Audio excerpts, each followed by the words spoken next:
Qual foi a pior contratação que seu time já fez? Meu nome é Alvin e hoje nós reunimos 10 jogadores que decepcionaram clubes e torcidas. Senta o dedão no like e bora pro vídeo. O fato do jogador ter sido uma contratação frustrada não quer dizer que ele seja ruim, muito pelo contrário. Nossa lista reúne alguns nomes consagrados que fizeram história no futebol. Abrindo a nossa lista temos o pentacampeão Vampeta, consagrado no futebol mundial, ídolo da torcida corintiana. O jogador foi revelado no Vitória da Bahia. Vampeta ficou um ano na Holanda, quando foi comprado pelo PSV em 1994 por 3 milhões de euros. O jogador voltou para o Brasil em 1995 para jogar no Fluminense por empréstimo. Vampeta se tornou ídolo com a camisa do Corinthians, onde ganhou 2 campeonatos brasileiros, uma Copa do Brasil e um Mundial. O jogador fez parte do elenco campeão do mundo da seleção brasileira de 2002. Em 2001, o jogador estava no PSG e veio para o Flamengo, e essa foi uma das piores contratações do clube e também uma das piores escolhas da carreira de Vampeta. A negociação e a passagem do jogador foi um fiasco, mas o fiasco foi uma via de mão dupla. O time do Flamengo não passava por situação financeira muito boa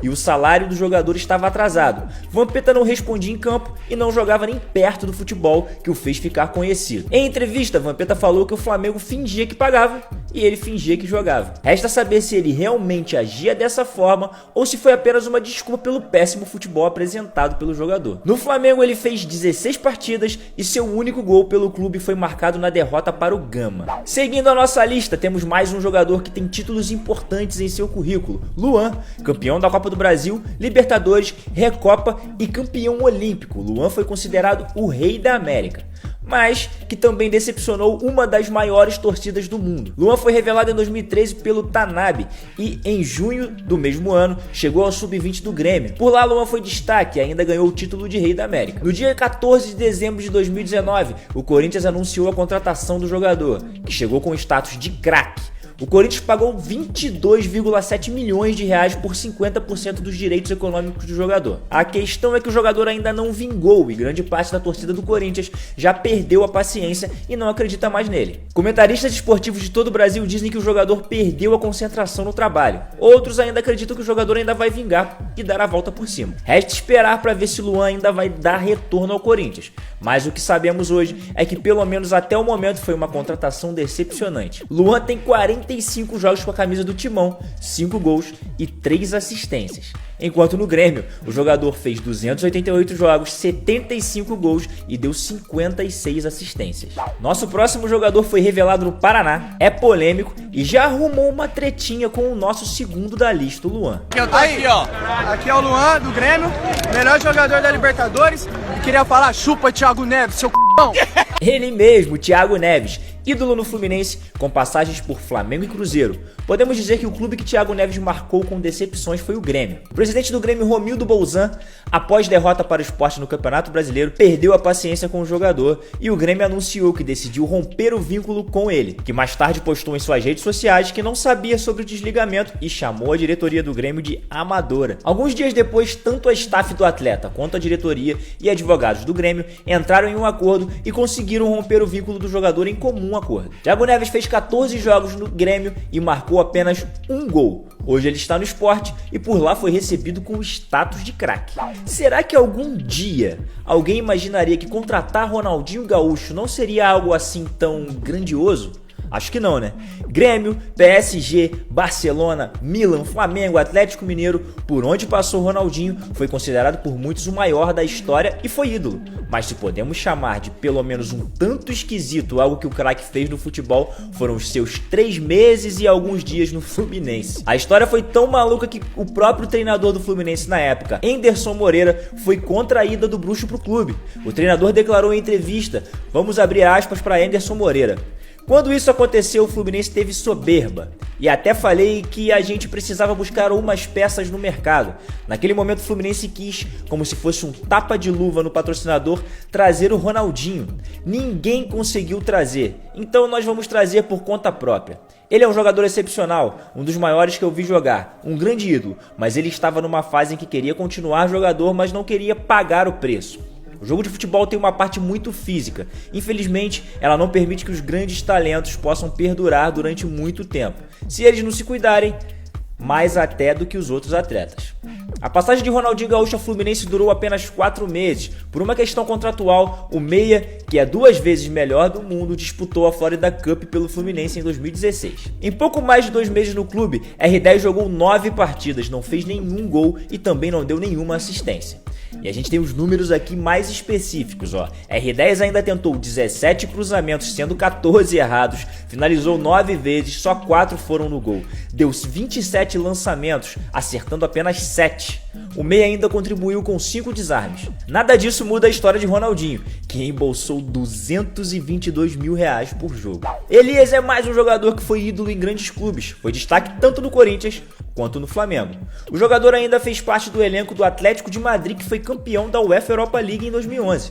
Em setembro de 2020, o jogador chegou ao Bahia e teve a sua passagem mais melancólica da carreira. A desvinculação do volante foi feita de forma amigável entre as partes. Desde a chegada de Dado Cavalcante, Elias deixou de fazer parte dos planos do Bahia. Elias foi contratado pouco tempo depois da chegada de Mano Menezes ao tricolor. Ao todo, foram 16 jogos pelo clube baiano e nenhum gol marcado. Nosso próximo jogador é o jogador com mais títulos em atividade, também o jogador que gerou mais prejuízos ao São Paulo na história do clube. O jogador ganhou 3 Champions League, 3 mundiais, foi 6 vezes campeão espanhol. Enfim, o jogador é multicampeão, mas no São Paulo as coisas não andam para ele. Daniel Alves tem o maior salário do futebol brasileiro, cerca de R$1,5 milhão entre luvas e vencimentos registrados na carteira. O jogador supera, por exemplo, o salário de Gabigol. A situação que já parecia difícil complicou mais ainda quando o jogador não concordou com a redução de 50% do salário, mas foi obrigado a aceitar a redução junto ao elenco devido à situação financeira abalada do clube na pandemia. Hoje, ele gera um prejuízo a São Paulo que gira em torno de R$14 milhões.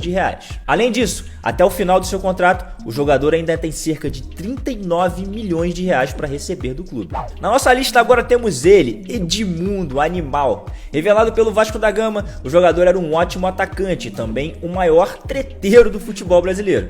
Edmundo é aquele cara histórico do futebol que quem não ama, odeia. O clube que talvez tenha o maior arrependimento de ter contratado o jogador é o Cruzeiro, e essa história tem tudo a ver com o Vasco da Gama. O jogador passou por altos e baixos em Minas, mais baixos que altos, mas o maior problema foi quando Edmundo volta de contusão justamente contra o Vasco. A treta já começa antes do jogo, quando o jogador foi procurado por um oficial de justiça que notificou no estádio a respeito de uma ação movida pelo Vasco contra ele. O clube carioca cobrava R$12 milhões a Edmundo. Edmundo havia conquistado a sua liberação do clube na justiça. Ainda antes do jogo, o jogador concede uma entrevista que definiria o seu futuro no clube. Abre aspas para Edmundo: "Tomara que eu não faça gol. Se acontecer vai ser por puro profissionalismo, mas não haverá comemoração porque não posso comemorar derrotas minhas como torcedor vascaíno." E foi aí que Edmundo cavou sua demissão. Ele entra no segundo tempo, bate o pênalti com uma má vontade absurda e depois dali já não é mais jogador do Cruzeiro. Ele fez 15 jogos com a camisa do Cruzeiro e marcou 6 gols. O nosso próximo jogador é Jô, e mesmo que alguém fale que a contratação não foi tão ruim para o clube assim, Jô em entrevista falou que foi o pior momento da carreira dele. Após passagens por CSKA, Manchester City, Everton e Galatasaray, Jô voltou ao futebol brasileiro em 2011, teve problemas fora de campo. 2 anos depois, pelo Atlético Mineiro foi campeão da Libertadores e acabou sendo convocado por Filipão para a disputa da Copa de 2014. O jogador admite que ali ainda não estava bem. Vamos abrir aspas para Jô de novo. "Depois da Copa do Mundo, já tinha uma história no Atlético Mineiro, mas as coisas não aconteciam. Um atacante não pode ficar 1 ano sem fazer gol. Foi quando eu parei para pensar e vi que a vida pessoal não estava andando de uma maneira correta e que isso estava atrapalhando." No Inter, o jogador passou por vários problemas de disciplina, foi afastado diversas vezes e a diretoria queria constantemente se livrar de Jô. Com a camisa do Colorado, o jogador fez 36 jogos e apenas 6 gols. Com pampa de craque e jogador diferenciado, chegou ao Rio de Janeiro logo após disputar a Copa do Mundo de 1994 pelos Estados Unidos. Muitos não vão lembrar, mas o ex-jogador Cobb Jones já defendeu o Vasco da Gama.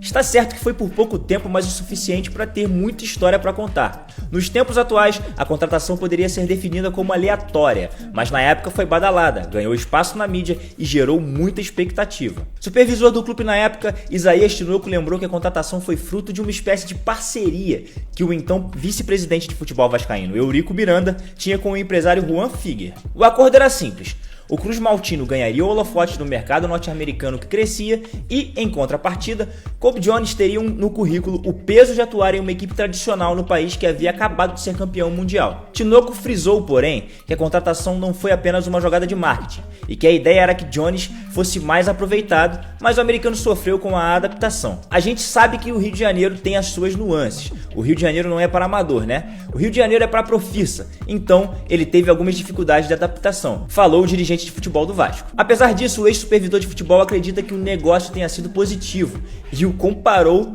com o que foi feito agora pelo Botafogo com o japonês Honda, ou seja, não deu nada certo. O site Gol.com fala que o jogador fez 4 jogos e 1 gol. O nosso querido Transfermarkt diz que o jogador nem chegou a jogar. Se algum vascaíno fanático quiser nos ajudar, deixa aqui nos comentários. Nosso próximo jogador da lista é Bruno César, que não deixou nenhuma saudade no torcedor palmeirense. O jogador era criticado por estar acima do peso, o que resultava em um mau rendimento. Sendo assim, suas participações com a camisa do Verdão foram poucas, mas que não entregaram nada. O jogador chegou ao Palmeiras em 2014, contratado pela gestão de Paulo Nobre como uma das esperanças para o centenário alviverde. O articulador não atingiu a forma física ideal e passou a maior parte do tempo amargando a reserva. O jogador marcou apenas 2 gols em 20 partidas disputadas. E você, lembra de alguma contratação que te irritou ou irritou a torcida do seu time? Deixe nos comentários pra gente fazer a parte 2 com a ajuda de vocês.